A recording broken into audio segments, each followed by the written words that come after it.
Bonsoir et bienvenue dans l'actualité en français sur la chaîne des valeurs dont voici les titres.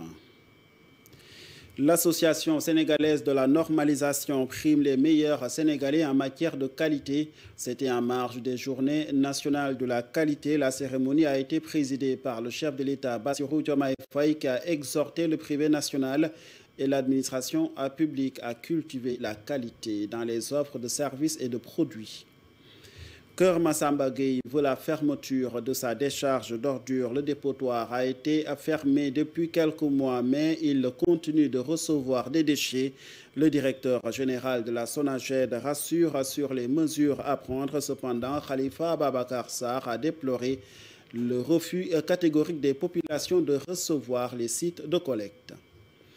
À kilomètre 50, les vendeurs de fruits et de légumes voient leur chiffre d'affaires fortement en baisse. Elles accusent la rareté de la clientèle due à l'autoroute à péage.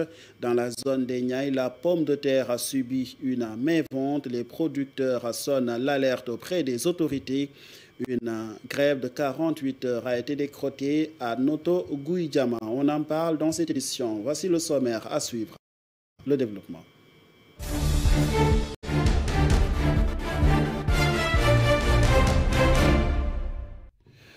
La normalisation et la qualité, deux piliers importants du développement industriel, la prospérité économique et la souveraineté. Ces enjeux et défis ont occupé les débats au cours des Journées nationales de la qualité initiées par l'Association sénégalaise de normalisation, occasion de réfléchir sur la nouvelle politique nationale de qualité adossée à l'agenda Vision 2050, a déclaré son directeur général Abdourahmane John, que je vous propose d'écouter au micro d'Alioune Seck.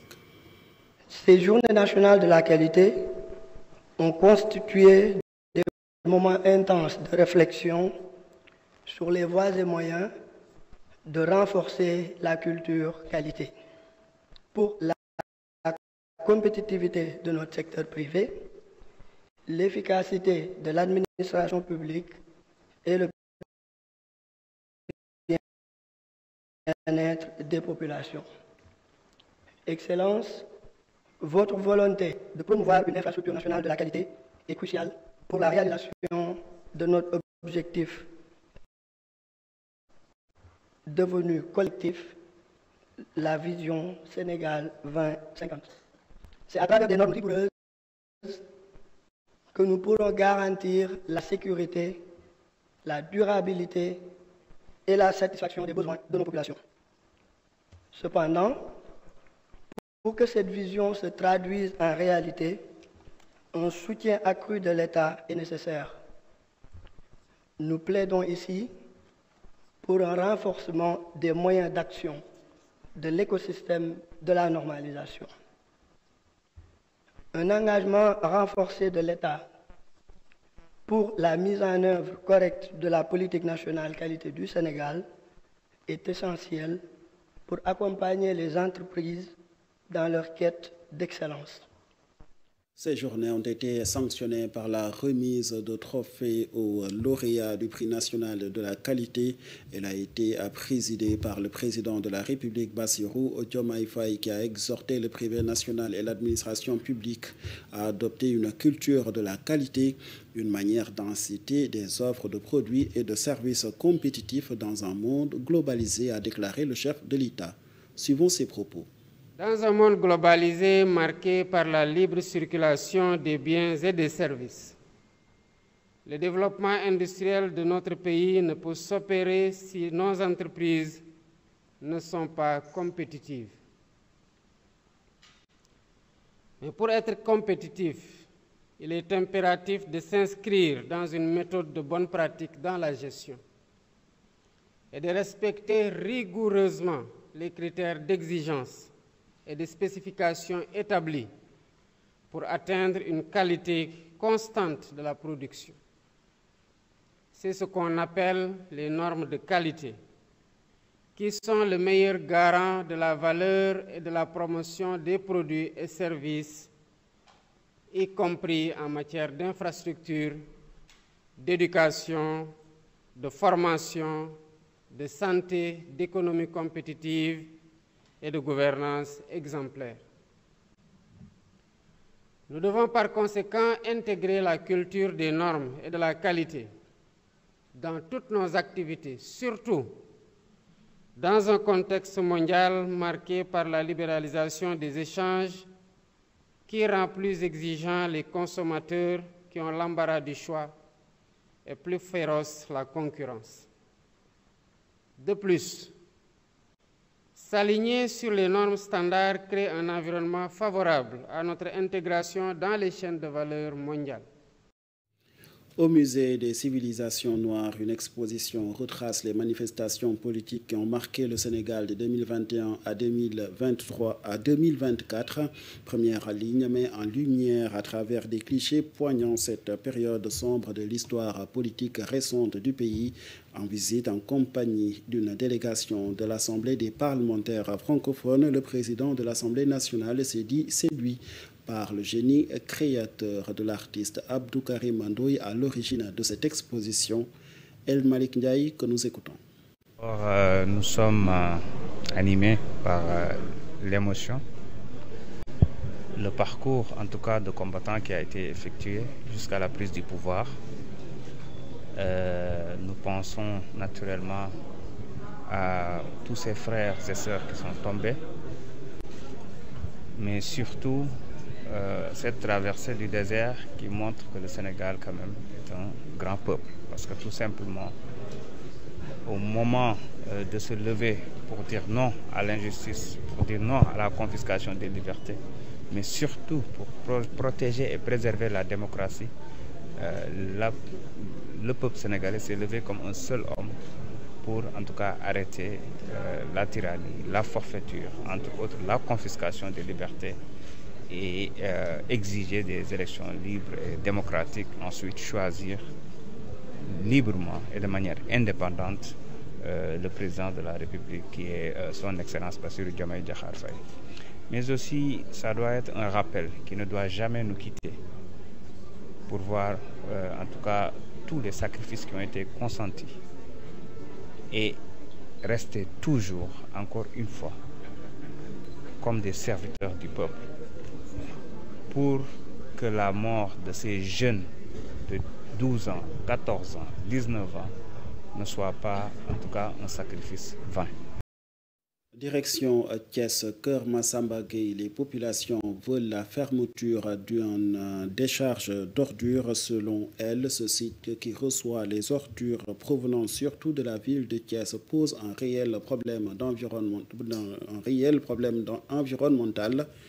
Elles ont reçu d'ailleurs la visite de la Commission du développement durable de l'Assemblée nationale. Sa présidente a plaidé pour la clôture de ce site de décharge ainsi que le recyclage des ordures pour soulager la souffrance des populations. Amin Ndiaye. Il faudra trouver des mesures urgentes. La première, c'est d'élever le mur, la clôture. C'est-à-dire qu'il faudra que ça soit carrément sécurisé, mais également, en tout cas, de voir comment faire un gardiennage chaque jour pour pouvoir arrêter, en tout cas, le déportoir de cette ordure-là. Et dire également que, en tout cas, nous, en tant que parlementaires, on est très sensibles à cette situation et nous allons faire le suivi. On va faire le suivi avec l'honorable député Amadou Ba pour que, en tout cas, cette décharge-là soit carrément arrêtée. Mais dire également qu'à la population, nous, on est obligés de mettre des déchets. C'est lié à notre activité quotidienne. Mais il faudra peut-être trouver une autre décharge. Mais là, en réalité, on demande également à nos gouvernants de faire une planification. Parce que c'est ici aussi, au niveau des Thiès, on n'a plus d'espace pour avoir un dépôt. Il faudra aller dans un autre espace. Mais pour cela, en tout cas, dans les autres communes où, en tout cas, l'urbanisation ne cesse de s'accroître, il faudra planifier cela. Savoir qu'on aura tout le temps besoin de déchets. Mais comme l'a dit le DG également, on ne peut pas laisser les déchets comme ça, alors qu'à travers l'économie circulaire, on peut valoriser ces déchets pour véritablement avoir une économie durable. Voilà, en tout cas, c'était l'objectif, l'objet en tout cas de notre visite. Et on rassure la population qu'en tant que parlementaire, on sera là, en tout cas, à côté de la population pour véritablement la protection, surtout les enfants. Parce qu'on est ici dans une école, on a écouté en tout cas les astuces qui sont ici. Et pour information, ce dépotoir a été fermé depuis quelques mois par les autorités publiques, mais il continue toujours de recevoir des ordures. Selon le directeur général de la SONAGED, il faut agir pour trouver des solutions face aux préoccupations des populations. Khalifa Ababakar Sarr a aussi déploré le refus constant des populations de recevoir la délocalisation des sites de collecte d'ordures, a-t-il déclaré. Suivons ses propos. La décharge a été fermée. Ça, il faudrait le comprendre. Je viens même de partager ce matin encore les archives du sous-préfet de Kermoussa qui l'avait annoncé. Mais souvent, je devrais bien avoir à mes côtés le maire de ville, Babacar. Mais souvent, avec les calèches ou bien les charretiers, ça pose beaucoup de problèmes. Parce qu'ils n'ont pas la possibilité de faire des kilomètres pour aller à la décharge de Pout. On peut les comprendre. Mais aujourd'hui, il faudrait comprendre qu'officiellement, la décharge est fermée. Le gouverneur en a parlé tout à l'heure. Il faudrait comprendre que cette frange de Thiès-là ne peut plus continuer à accueillir des déchets. Parce que c'est déjà à l'intérieur même de la ville. C'est même un quartier de déchets à l'intérieur de quartiers d'habitation humaine. Et ça, ce qui se pose, hélas, c'est un peu la santé des populations. Mais je crois qu'effectivement, si on revient sur ça, vous rassurez, M. Ndao, que quand il y a fermeture aussi, il y a l'activité qui peut continuer. Qui sait? Parce que les décharges ne sont pas fermées entièrement. Aujourd'hui, Mbobes même, qui est la première décharge du Sénégal, avec presque 240 hectares, n'est pas fermée correctement. Il y a une partie qui est murée, mais il y a d'autres parties où les gens acceptent et participent même à allumer les sources de déchets qui nous causent des problèmes avec les nuisances d'incendie et tout ce que vous voulez prendre. Mais je crois que sur le papier, ça a été acté, parce que le sous-préfet, c'est l'autorité. C'est l'autorité de la zone qui coiffe les communes. Donc quand il aura écrit pour fermer la décharge, à ce jour, nous, on se confine à ça. Mais on ne peut pas être les gendarmes du site. Et plus de 300 organes de presse sont déclarés non conformes au code de la presse au Sénégal et sonné de cesser toute activité. La coordination des associations de presse juge illégal cet arrêté ministériel sur la fermeture des médias, soupçonnant une tentative de museler les organes de presse. En conférence de presse, plusieurs de ces associations ont annoncé des actions tendant à combattre cette mesure. Ibrahim Ali Safai est le porte-parole de la CAP. Suivons ses propos. La coordination des associations de presse faiblit mais ne rompt pas, en estimant que les journalistes, techniciens et acteurs des médias ne peuvent plus rester les bras croisés face à ces nombreux assauts injustifiés du pouvoir. Elle appelle tous les membres des différentes organisations à se mobiliser pour faire face à ces multiples forfaitures. Un formulaire est lancé à partir d'aujourd'hui pour répertorier toutes les entreprises de presse déclarées non conformes, les accompagner avec des avocats. Et tous les responsables des médias sont appelés à déposer individuellement le même jour un recours devant la chambre administrative de la Cour suprême. La CAP a ainsi décidé, dans le cadre de son plan d'action, d'initier une série de rencontres durant tout le mois de mai, et ce en synergie avec les organisations syndicales, le patronat sénégalais, les organisations de défense des droits de l'homme, les membres de la société civile et d'autres entités remarquables de ce pays.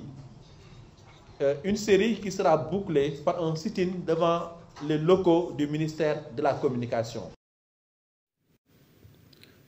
Depuis son ouverture, l'autoroute à péage ravive la vedette à la route nationale numéro 1. Les automobilistes préférant arpenter cette voie pour aller à l'intérieur du pays. Résultat, à kilomètre 50, les vendeuses de fruits et de légumes peinent à trouver de la clientèle. Elles ont vu leur chiffre d'affaires fortement en baisse. Elles accusent l'érection de l'autoroute à péage ainsi que la cherté des coûts de la vie. Nyanga Diop s'est ouverte à notre correspondant sur place, Abdoulaye Wade. On vend ici des fruits et légumes, tout ce qui est sorte de fruits et légumes. On vend des mangues, des papayes, des bananes, corossol, guana, les melons guana, les melons simples, citron, tomates, choux, carottes, poivrons, tout ce qui est fruits et légumes, on le vend. Oignons vert, Les prix ici, c'est vraiment abordable. On vend le kilo de papaye à 1000 francs, le kilo de melon à 1000 francs, le kilo de banane à 1000 francs aussi. On vend aussi les mangues, le kilo à 1000 francs pratiquement. Des fois, on vend à 800 francs. Le kilo de tomates, on le vend ici à 500 francs. Les poivrons, 500 francs. On le vend à 700, 400. Il y a deux sortes de pastèques, deux variétés. Oui, effectivement, il y a des difficultés. Il y a d'énormes difficultés. Parce qu'auparavant, il n'y avait pas l'autoroute à péage. Par exemple, tout ce qui sortait du Sénégal, pratiquement à part la route de Mbour, il y avait beaucoup de voitures qui passaient par la nationale numéro 1. Mais maintenant, il y a l'autoroute à péage. On ne voit pas pratiquement beaucoup de clients. Oui, effectivement, on ne voit pas beaucoup de clients. Presque toutes les voitures prennent l'autoroute à péage pour entrer à l'intérieur du Sénégal. Oui, il y a des avantages, il y a aussi beaucoup d'inconvénients. Il y a plus d'inconvénients que d'avantages. Oui, il y a aussi des clients fidèles. Vraiment, il y a des inconvénients, mais il y a des clients fidèles. Vraiment, même s'ils prennent l'autoroute à péage, ils vont essayer de descendre pour venir ici acheter des fruits et légumes, acheter des poissons ou bien de la viande. Parce qu'il y a tout ici, à km 50. Vraiment, c'est un bon marché, mais nous n'avons pas assez de moyens pour vraiment embellir vraiment le marché ou bien faire des places. Et puis, cette annonce qui concerne la zone des Niayes où les producteurs sont actuellement très remontés en cause la concurrence jugée déloyale des agro-business qui, disent-ils, inondent le marché de légumes depuis plusieurs mois au détriment des petits producteurs qui n'arrivent presque plus à vendre. Ces derniers, pour se faire entendre, ont décidé de décréter un mot d'ordre de grève de 2 jours sans marché les 30 avril et 1er mai afin de pousser les autorités à suspendre concrètement la mise sur le marché de pommes de terre et autres légumes par les agro-business. Les producteurs invitent ainsi l'État à favoriser la commercialisation de la production locale issue des petits producteurs et à garantir une valorisation équitable de leurs produits. Actuellement, à présent, l'actualité internationale. International, l'armée britannique attaque des rebelles Houthis au Yémen, un groupe armé soutenu par l'Iran. Au Nigeria, 26 personnes ont été tuées dans le nord-est du pays par des engins improvisés. Ils étaient des agriculteurs et des commerçants. Mais on commence ce voyage en RDC où 1300 soldats issus des troupes de la SADC ont entamé leur retrait de Goma. Démarrons l'actualité internationale en République démocratique du Congo. Une mission militaire lancée en décembre 2023 par la communauté de développement de l'Afrique australe pour contenir l'avance du groupe rebelle M23 s'achève plus tôt que prévu.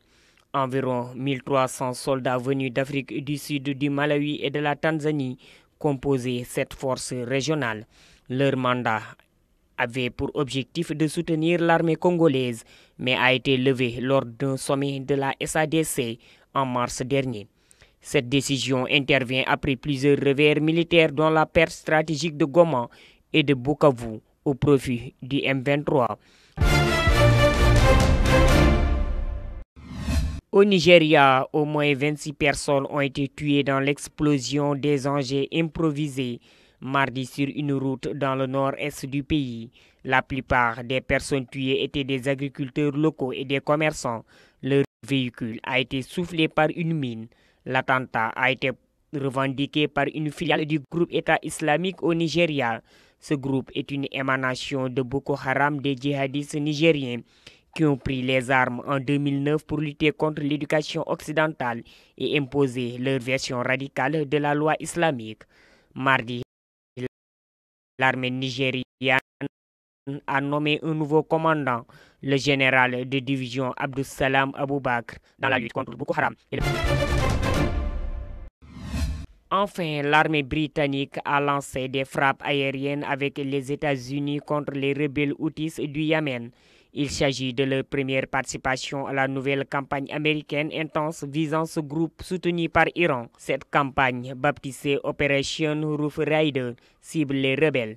Le ministère britannique de la Défense a décrit le site attaqué comme un ensemble de bâtiments utilisés par les Houthis pour fabriquer des drones du type de ceux utilisés pour attaquer les navires en mer Rouge et dans le golfe d'Aden, environ 25 km au sud de Sanaa. C'était tout pour l'actualité internationale. C'est la fin de ce journal. Merci à toute l'équipe technique qui a aidé à sa réalisation. Merci à vous d'avoir suivi. Excellente suite de programmes sur nos antennes.